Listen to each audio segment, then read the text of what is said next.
Olá, meu nome é Cibele Sesguedes e está no ar mais um Papo.com. O tema de hoje é o aplicativo Uber, que conecta motoristas particulares e passageiros. Nossa repórter Juliana Cini foi às ruas para saber mais sobre o tema. Carlos Lai é taxista há 14 anos e secretário-geral do Sintetaxi, Sindicato dos Motoristas nas Empresas de Táxi do Estado de São Paulo. Ele se mostra contra o serviço ilegal do aplicativo. O Uber, do jeito que está, é fora da lei porque existe uma lei federal, a 12468, de agosto de 2011, que regulamentou a profissão de taxista. E essa mesma lei determinou que são os municípios que regulamenta, que fiscaliza o serviço de táxi. Então, a Uber é ilegal porque ela não quer se enquadrar a essa legislação, tanto a lei federal quanto a regulamentação dos municípios. Você conhece o aplicativo Uber? Sim, nunca usei, mas já ouvi falar bastante já. E o que você acha sobre isso? Eu acho interessante, é mais uma alternativa de transporte na cidade, acho bem interessante, para até uma maneira de concorrência, né, entre os táxis comuns e o pessoal do Uber. A segunda votação do projeto de lei 349, que prevê a proibição de carros particulares no transporte remunerado de passageiros, de autoria do vereador Adilson Amadeu, ocorreu no dia 9 na Câmara Municipal. Posso falar muito. Tenho medo, não pegaria esse táxi. Tenho medo. E você seria contra isso? Olha, ainda não tenho opinião formada, mas a princípio sim, porque eles não são legalizados, pode ocorrer um estupro, um assalto. Eu tenho medo, eu teria medo. Eu também não pegaria. Se eles fossem legalizados, sim. Assim não, como está não. O Uber, aplicativo de carona paga, nasceu nos Estados Unidos e chegou ao Brasil no ano passado. Já tem gerado grande polêmica. Cibele, é com você. Para esclarecer melhor o tema, trouxemos o vereador José Polici Neto, do PSD, um dos únicos votos contrários à proibição. Boa tarde. Bom dia, vereador. Obrigada pela presença. O que levou o posicionamento do senhor em relação ao Uber? Primeiro, eu acho que a gente tem que olhar a questão do transporte na cidade não na defesa de uma categoria especificamente, mas na defesa do cidadão e na defesa da cidade, né? A gente já sabe hoje que todos os problemas de circulação e mobilidade na cidade não estão resolvidos. Então, a primeira questão é, banir a tecnologia não é uma fórmula de enfrentar de maneira responsável os problemas. Por mais amigo que a gente seja do sistema de táxis da cidade, por mais que a gente queira proteger, eu não posso proteger o táxi se eu vou desproteger o cidadão. Então a primeira questão é essa, não me parece razoável, num processo de discutir a abertura para as inovações, nós proibirmos inovações. Essa é a primeira questão que me parece a ser enfrentada e não foi, porque os vereadores optaram por banir a tecnologia. O segundo é imaginar que só pode, na cidade de São Paulo, ter serviço de transporte individual por uma modalidade. Eu acho que está errado. Até porque hoje o mundo discute muito o compartilhamento. Compartilhamento do equipamento, que é só o carro, compartilhamento do carro com o motorista, que se assemelha ao serviço do taxista, e o compartilhamento das viagens. A gente tem que observar isso pela função pública que se pode construir, a tarefa que eu posso dar para os aplicativos. A cidade de São Paulo realiza 15 milhões de viagens individuais. E cada carro tem, em média, dentro dele, 1,4 passageiros. Então é muito difícil você ver um carro com 2 pessoas, 3 pessoas. Toda a tecnologia poderia nos ajudar a preencher esses carros e tirar carro da rua. Vamos lembrar que o plano diretor da cidade, lei bem mais recente do que essa apontada pelo Sindicato dos Taxistas, determinou que a cidade deva buscar o compartilhamento dos carros como fórmula de garantir eficiência, efetividade e eficácia no transporte, na circulação. E o que é compartilhar o carro com o motorista ou as viagens? Usar tecnologia para aproximar as pessoas. Então, há menos de um ano, a gente discutia isso. Há um ano atrás, se decidiu que a cidade, que tem dificuldade de ampliar rapidamente o transporte coletivo, a gente vai vendo, passou rápido o metrô aqui na frente do Mackenzie, ele já oferta qualidade de serviço para a população, e na periferia? Tem metrô espalhado na periferia como um todo? Só que temos 15 milhões de viagens individuais que o carro já está comprado, o combustível está sendo pago e a gente sempre deixa 3 a 4 vagas vazias. Se a gente multiplicar essas 15 milhões de viagens individuais pelo 1,4 passageiros e tirar o 3,6 que você não está transportando, são mais de 43 milhões de lugares vagos. Mas quando a gente olha para a rua, ela está sempre lotada. Quando a gente olha para o ônibus, ele está sempre lotado. Então a tarefa que o compartilhamento via tecnologia tem é colocar mais gente dentro destas viagens que fazem a mesma origem e o mesmo destino. Então só os aplicativos, só a tecnologia tem condição para isso. E infelizmente os vereadores votaram contra isso, uma solução que não tem custo.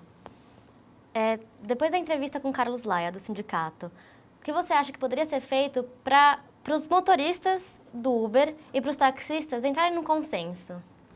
A gente está diante de algo que é importante, né? E dos questionamentos que é feito pela sociedade é: será que eu não posso ter o direito de decidir? Será que o Estado, o prefeito, o secretário de transporte que vai decidir por mim, é ele que tem condição de escolher o que é melhor para mim? Ou é uma corporação que vai decidir como eu posso ser transportado individualmente se não tiver no meu carro? Será que a gente está nesse ambiente em que as pessoas, ao gerar informação para elas, não podem tomar a decisão? Não me parece adequado, dentro de uma lógica que mais de 90% dos usuários dos sistemas e dos aplicativos, porque a gente caiu numa armadilha de acreditar que é a Uber, mas podia ser qualquer uma. Podia ser uma empresa nacional, como a TOTUS, podia ser a IBM, que está instalada no Brasil, podia ser o Itautec, podia ser qualquer um desses. Podia ser uma startup dentro de uma universidade de tecnologia brasileira, dentro da Impacta, dentro da Unicamp, que tem o seu aplicativo de viagem há mais de 8 anos, que faz com que os alunos, quando voltam para suas casas, usem o sistema para trocar informações de que horas que vai, quem pode dar carona para quem. Então aqui estamos dizendo que qual o problema de ter alguma remuneração nessas viagens compartilhadas? Se a gente colocar mais gente dentro do carro e tirar carro da rua, não melhora o trânsito? Então por que banir? Não me parece mesmo razoável, tendo 90% de aprovação, 95% de aprovação daquele que usa, tendo também a aprovação daquele que é o motorista. Eu não vi um motorista da Uber reclamar, mas vi muitos taxistas reclamarem, porque não tem alvará, porque trabalham muito. Então, veja só, eu sou um homem público, sou um vereador. Eu escuto de você e de muita gente que gosta daquilo. Escuto daquele que oferece o serviço que gosta também. E no alto da minha prepotência e arrogância eu disse: já que vocês gostam, eu vou proibir. Vocês, a partir de agora, estão proibidos disso. Por quê? Porque eu resolvi proteger os meus amigos. Eu tenho 30 mil amigos taxistas que eu vou protegê-los mesmo que você não queira. Mesmo que você queira decidir por você, buscando nos aplicativos as regras de segurança, buscando o carro que lá mais lhe parece conveniente, eu estou dizendo que não pode. Não quero regulamentar. Por quê? Eu tenho uma porção de amigos que me mantêm no poder e, portanto, ao me manter no poder, eu preciso devolver a eles a força que eles me dão, mesmo que a sociedade esteja sendo prejudicada. Então, eu prejudico a cidade para manter o status daqueles que já têm poder na cidade. Muda a cidade com isso? Não. Ela vai emburrecendo. Ela vai a cada dia se distanciando da solução real dos seus problemas. Agora a gente vai para um rápido intervalo.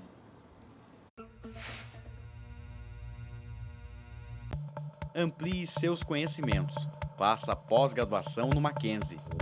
São mais de 140 anos de tradição e pioneirismo em ensino. Informe-se e crie novas oportunidades em sua vida.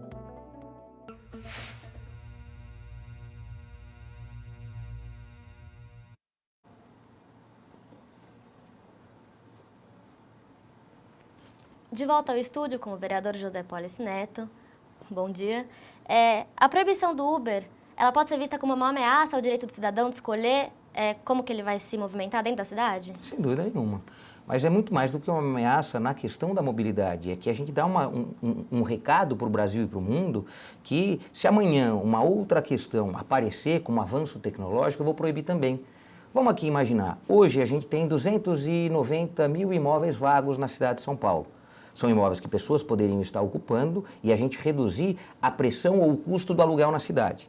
Vamos imaginar que o aplicativo se apresente para isso. para aproximar as pessoas, reduzir o custo do aluguel. Aí os corretores vão sair para a rua e dizer o seguinte, olha, não pode, vamos proibir a tecnologia que reduz o custo dos aluguéis e vamos manter vazio 200 e poucos mil apartamentos, porque aí eu vou continuar faturando um pouquinho mais com o povo pagando mais caro. Faz algum sentido? Então, o que a gente está dizendo é que o recado dado pelos vereadores é um recado muito perigoso, que é um recado de que eu vou buscar a ineficiência, a ineficácia, que eu vou continuar a proteger algo que não precisa de proteção, precisa de disputa, precisa de concorrência para melhorar. Quem usa táxi sabe que o táxi melhorou nos últimos 2, 3 meses. Não melhorou nos últimos 40 anos, não melhorou quando não teve nenhum concorrente. Melhorou sim no momento que a disputa apareceu. É verdade que você tem que ter uma responsabilidade pública. Na entrevista fica claro que uma senhora fala das questões de segurança. Mas o aplicativo pode oferecer isso para você. Não só esse da Uber, todos os outros. Informações objetivas de quem é esse condutor, quantas vezes ele foi multado. Tudo isso já não está na internet? Você não sabe quantas vezes e por que um motorista foi multado? Então, por que você não lançar lá? Cada vez que você vai pesquisar qual o motorista que vai te conduzir, você vai pegar todas as vezes que ele foi multado, onde foi multado, por que foi multado. O carro, a mesma coisa. Uma das questões que foi muito forte nesse debate foi a questão dos impostos. Os taxistas reclamando que a Uber ou os aplicativos não pagam impostos.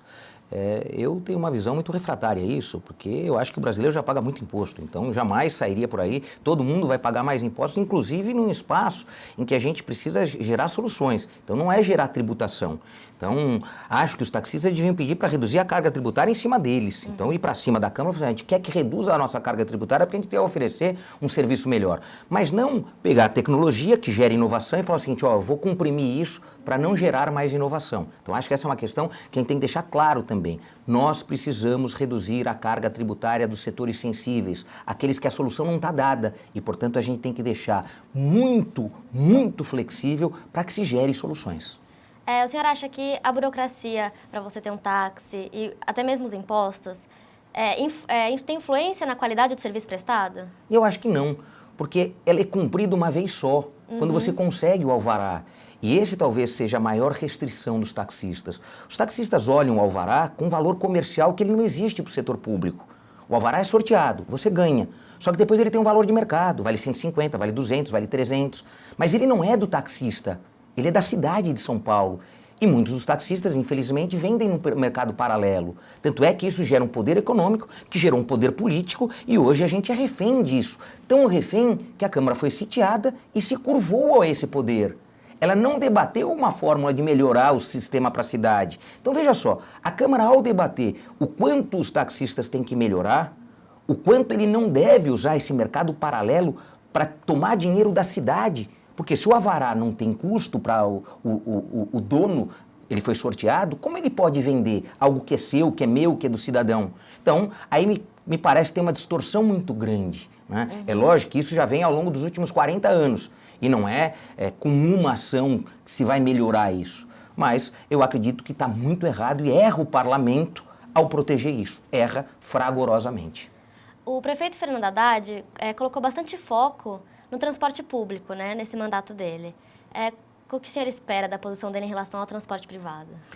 Eu acho que o prefeito errou nisso, né? O plano diretor que ele sancionou, Lei 16.050, que ele sancionou no dia 31 de julho de 2014, traz artigos, traz uma seção inteira de compartilhamento.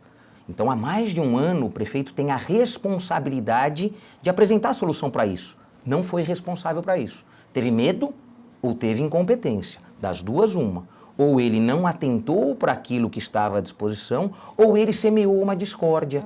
Ele permitiu, enquanto condutor da cidade, que taxistas e motoristas de aplicativo disputassem algo sem regras. Pior do que sem regras é com violência, que foi o que a gente viu. Então o prefeito é muito culpado disso, porque permitiu que gente fosse espancado nas ruas, permitiu que carros fossem apredejados. Então errou o prefeito. O prefeito pode se recuperar, né? Vetando o projeto e estabelecendo uma regulamentação que melhore para o cidadão usuário. E esse é o compromisso que o prefeito tem que ter. Ele tem que ter compromisso com o cidadão da cidade, não com esta empresa ou com aquele sindicato. O compromisso do prefeito tem que ser com o cidadão. E para isso, ele tem que dizer as regras de disputa, para ser mais barato e o serviço melhor para o cidadão usuário. Ele tem um prazo, né, E ele para tem um prazo, sancionar. até o dia 10, 12, né, até o final da primeira quinzena de outubro, o prefeito vai ser muito pressionado por aqueles que pressionaram a Câmara e sitiaram a Câmara e fizeram os vereadores se curvar, se ajoelharam ao poder econômico do Sindicato dos Taxistas e não abriram esse setor para disputa, para melhorar para o cidadão. Então isso é muito perigoso. Mas vamos ver se o prefeito tem uma coragem maior do que a Câmara teve. Sim. Vereador, muito obrigada pela presença no programa de hoje. A gente está terminando o programa por aqui. Até a próxima edição.